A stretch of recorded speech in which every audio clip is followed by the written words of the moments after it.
A man wakes up to see he is in a dark room. Then the room's lights come on. He tries to get up, but notices that he is tied to a table. He then sees a dark figure moving in the shadows. He yells, "Who are you? Where am I?" The dark figure slowly walks out of the shadows and says, "I am Smiles. And where are you? Doesn't matter."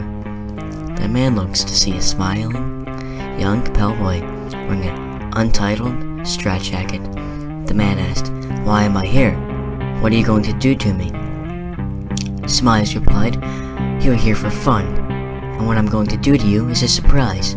Now, if you don't mind, I'm going to do my thing." Smiles raises his hand, then his hand started to change.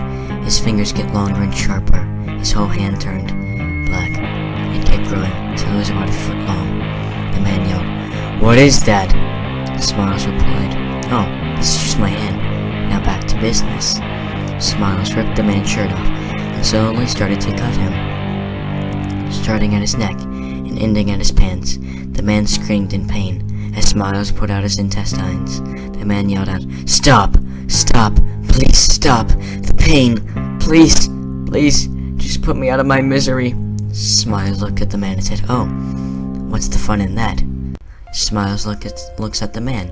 "Do you really want me to stop?" The man replies, Yes, please, please stop." Smiles replies, "Okay." Then Smiles covers the man's mouth and slits his throat. He hasn't always liked this. Smiles used to be a shy kid who never talked to anyone. He just kept to himself, but there's a reason he turned out like this. His real name is Raphael. He didn't know his mother, because she died after giving birth to him. His father was an abusive drunk, who was always beating Raphael and blamed him for his wife's death. Anyways, it was Raphael's 13th birthday. He was in the room, lying down. He soon fell asleep. Around midnight, Raphael woke to unbearable pain in his hands. He ran to the restroom and turned on the lights to find that his hands had started changing into razor-sharp claws. He screamed in pain until they stopped growing. After his hands stopped growing, he heard his dad yell, "Raphael, you better go to sleep." He replied, "I will. I just fell out of bed." Raphael then felt his trains filling in the pit of his stomach. He started to smile and giggle. He started to remember all the stuff his father did and said to him. Then stillness was all there was. You could hear his footsteps going down the hall and stopping at his father's bedroom door. He slowly started to open the door as it creaked. He walked over to his father, who was asleep. He leaned in and said, "You can call me Smiles." His heart was pounding faster and harder than it ever was, and it felt exciting. Then with a quick motion, he slit his father's throat. His father woke up, weakened by the already fatal loss of blood, and tried to sit up, failing to do so.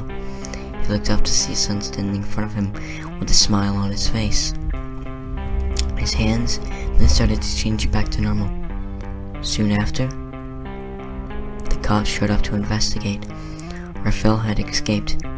Later that day, the cops had found him and took him to an insanity ward where they locked him in a padded room with a strat jacket.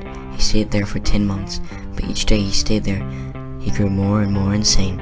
One day he finally mastered how to use the odd power of this. He changed his hands into claws and cut his strat jacket loose. Then he broke down his door and made way to the entrance. When he got there, security guards stopped him and tried to detain him. Smiles then ran up to him and stabbed him in the throat. He then continued out the door and left the city. He went on killing people quietly at night. He wanted just to feel that feeling when he killed his father.